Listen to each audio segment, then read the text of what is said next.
Welcome back. Today we're going to talk about the beginning of the Republican Party, going from 1792 to present time. So let's get started. Did you know that the radical Democrats gave rise to the two major parties that exist today, Democratic Republicans? Did you know GOP stands for Grand Old Party? Well, in a few minutes, you're going to learn more about that and more. So stay tuned till the end to find out all the things that you've never known about the Republican Party that you were afraid to ask. So let's start with the beginning.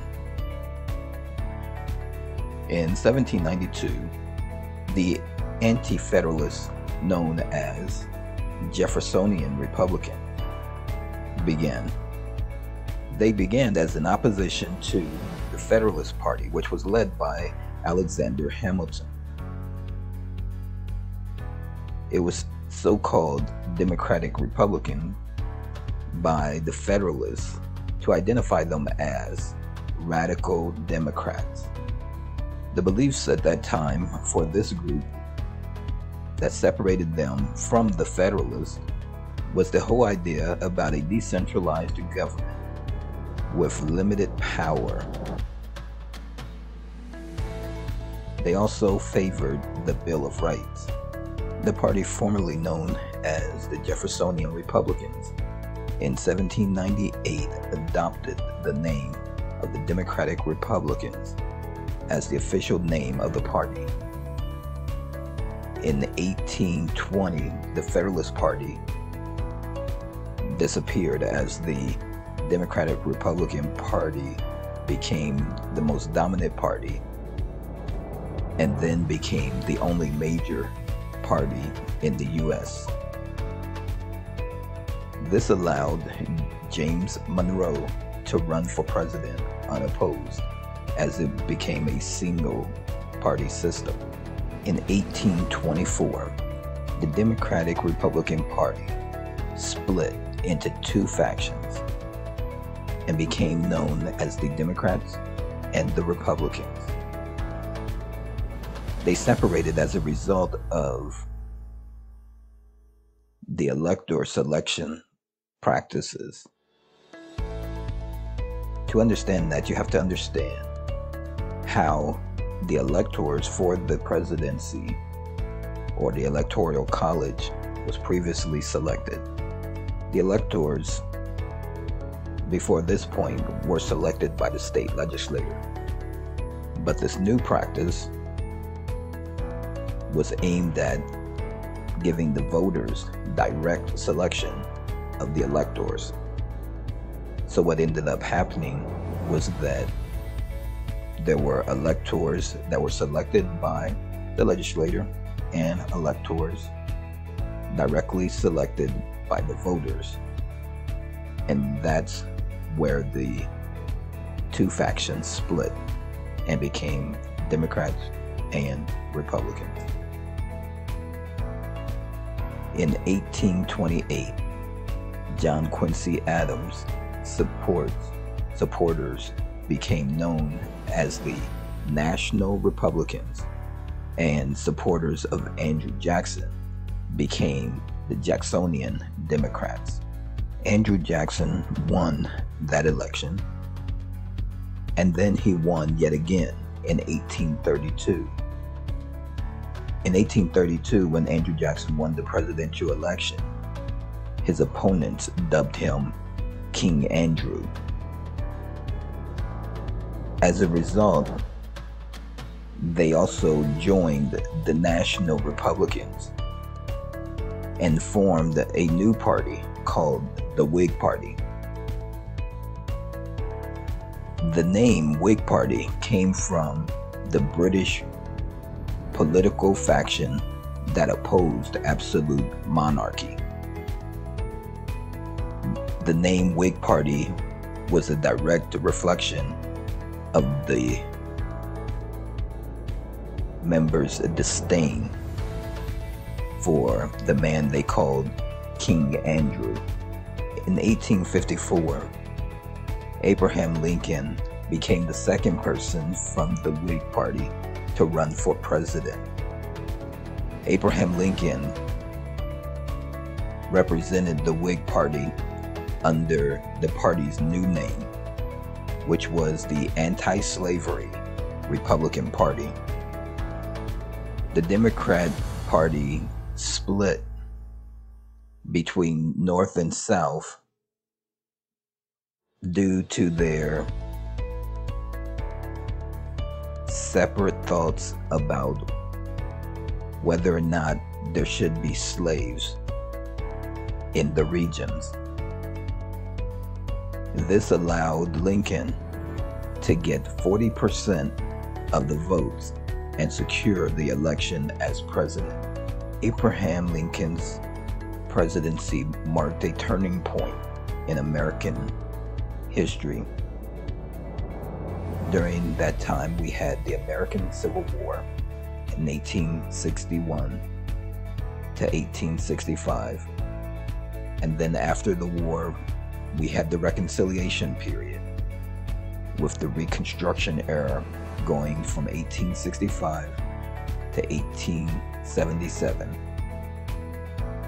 These were rough times, but started on a good path as African Americans or Black Americans were given opportunities to represent their population in the Senate and in the House of Representatives as elected officials. But soon after the start of the Reconstruction Era, the Southern Democrats began to revolt against the changes. They made multiple efforts to physically intimidate and repress legislation. Their efforts were to prevent newly enfranchised African Americans from voting. This effort ensured that the South would remain Democrat for almost 80 years. These efforts were known as the Black Code, and it was meant to maintain white supremacy. In 1912, the Republican Party was split over its loyalties to William Howard Taft, who became the Republican nominee, and Theodore Roosevelt, who formed a new party named Bull Moose Party. During these times, the platform for the Republican Party remained unchanged. The desire for small government, lower taxes by flat tax or lower taxes for all, national security, family values, strong belief in the Second Amendment right, free market or laissez-faire capitalism, pro-life, and conservative values. There was also and continued to be a strong effort to maintain traditional values and beliefs.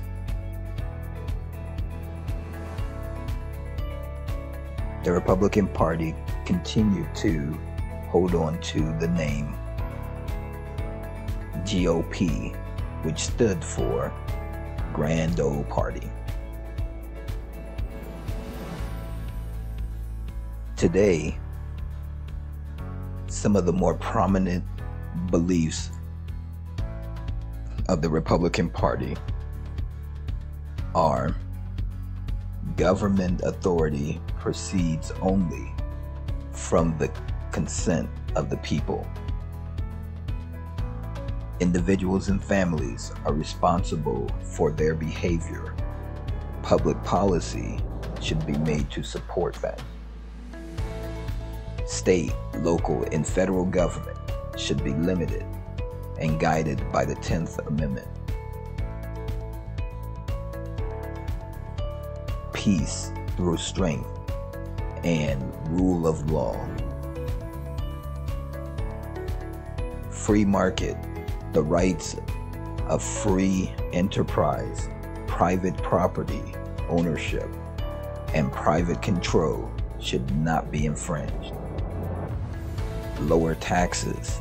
Individuals, families, and the government should be responsible in their spending. American traditional values and strong family values.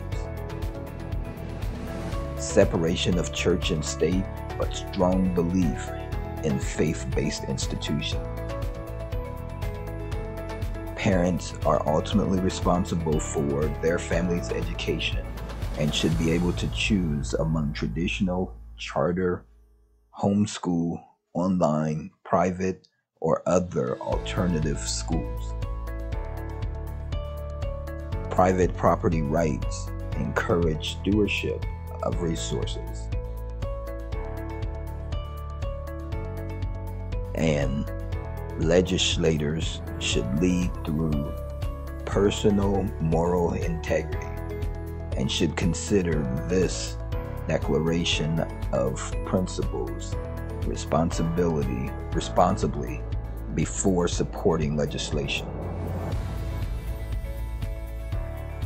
This is the general platform of the Republican Party.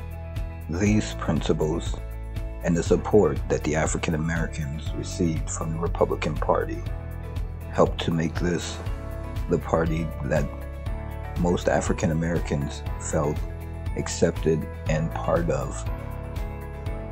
But as time went on, things began to change. In the 1930s, the New Deal started the diversion of Black Americans from the Republican Party to the Democrat Party.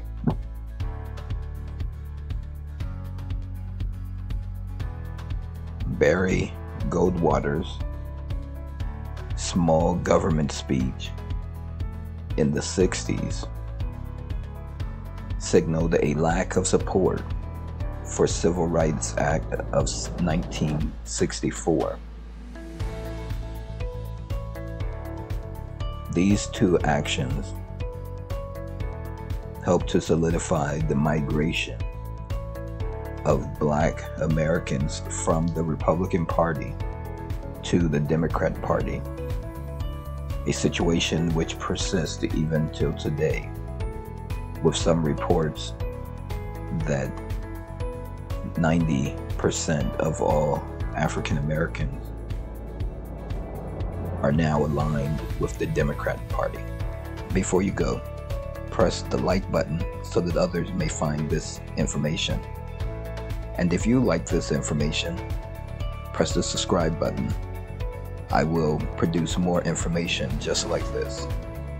And one last thing, please go down to the comment section and leave a brief message about what interested you the most about this post, and leave a message about what other information you would like to know on this topic. Thank you for your time.